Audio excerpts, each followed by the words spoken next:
Karamihan sa atin, nabubuhay lang sa buhay na paulit-ulit. Gawin tong A, makukuha natin yung B.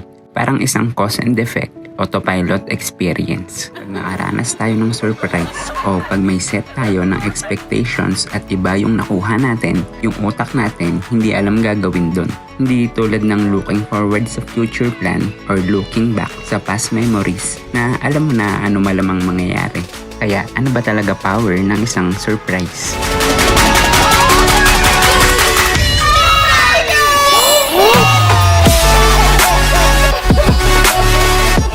Sa mga relasyon, kasali din yung surprise. Ito yung unang nawawala once nasa relationship ka na at kung bakit wala nang seducing na nagaganap. Lahat kasi nagiging familiar na at hindi ka na nasusurprise ng isang tao. Yung mga magagaling mag-handle ng relationship, marunong mag-orchestrate ng surprise at hindi hinahayaan yung relationship na maging sobrang familiar at boring. Kunyari, binigyan mo sila ng gift or dinala mo sila sa lugar na hindi nila alam. Once tapos na yun at nakauwi na sila, may iisip ka nila tapos mapapasabing, wow, akala ko kilala ko na tong taong to, pero hindi pa pala talaga. Tapos, magbibuild up sa utak nila kung ano-anong idealization sa'yo at sabi nga nung great writer na si Stendhal, i-crystallize ka nila sa utak nila ng baka better pa sa kung ano ka talaga. Kaya gusto ko i-emphasize nyo yung pag-surprise para ma-overcome yung familiarity which is kabaliktaran ng seduction. Kahit yung mga bata, matitigas talaga ulo at sutil yan. Nasasadyain gawin yung kabaliktaran ng kung ano sinabi natin sa kanila. Pero may isang senaryo kung saan i-give up nila yung kasutilan nila pag napramisan sila ng surprise. Pwedeng regalo na nakatago sa box, larong may hindi mahulaang ending, biyahe na may hindi alam na destinasyon, o suspenseful na kwento na may surprise finish. Mga moment kung kailan yung mga bata ay naghihintay ng surprise, yung willpower nila ay suspended. Nasa spell mo sila hanggat nagpapalabas ka ng mga possibility sa harap nila. Ang ganitong childish habit ay nakatanim ng malalim sa loob natin at source ng elemental human pleasure. Nakakakuha tayo ng parehong thrill pag nanonood tayo ng movie o nagbabasa ng thriller. Nasa kamay tayo ng director o ng author na nagli-lead sa atin sa kwento at dinadala tayo sa twists and turns. Nag-i-stay tayo sa kinauupuan natin, nililipat natin yung pahina habang masayang inaantabayanan yung suspense. Ito rin yung pleasure sa mga babae pag nililid sila ng isang confident dancer. Yung pag-let go nila sa lahat ng defensiveness na nararamdaman nila at hayaan yung ibang tao gawin lahat ng work. Kaya kung predictable ka, yung charm nawawala. Kasi yung everyday life natin predictable na.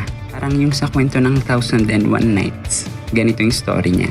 Gabi-gabi, may hari na kumukuha ng virgin bilang asawa niya. Tapos papatayin niya rin kinabukasan. Meron isang virgin, si Shahrazad, natakasan yung kapalaran niya sa pagkwento sa hari ng story na matatapos lang sa susunod na araw. Ginawa niya to paulit-ulit gabi-gabi habang nilalagay yung hari sa constant suspense. Pag natapos yung isang story, bigla siyang nagsisimula ng panibagong kwento.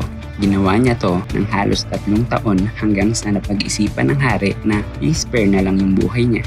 Isipin mo para kang si Shahrazad. Kapag wala ka ng bagong kwento, pag wala ng feeling ng anticipation, mamamatay yung spark nyo. Paalabin mo lang yung apoy gabi-gabi. Hindi dapat nila alam anong susunod na mangyayari. Kung anong surprises meron ka para sa kanila. Parang yung hari lang, mapapasailalim sila ng control mo as long as you can keep them guessing. Yung surprise kasi, gumagawa ng moment na bumababa yung defenses ng mga tao tapos dun pwede mag-rush in yung mga bagong emosyon. Lahat ng mga sudden event ay may parehong effect na tumatama direkta sa mga emosyon natin bago pa tayo maging defensive.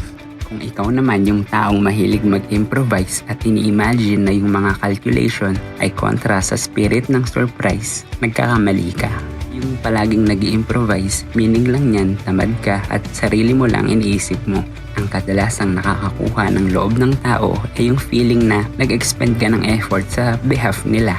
Di mo kailangan ipagkalandakan to pero gawin mong malinaw sa mga maliliit na regalong binibigay mo, sa mga little journey na pinlano mo, pati sa mga konting pang-aasar mo, yung little efforts tulad nito ay marerewardan ng doble sa mas pagkagusto sa'yo nung sinusurprise mo.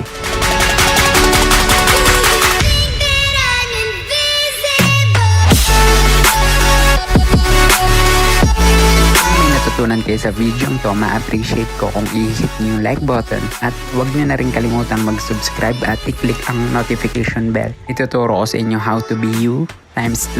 See you sa next video.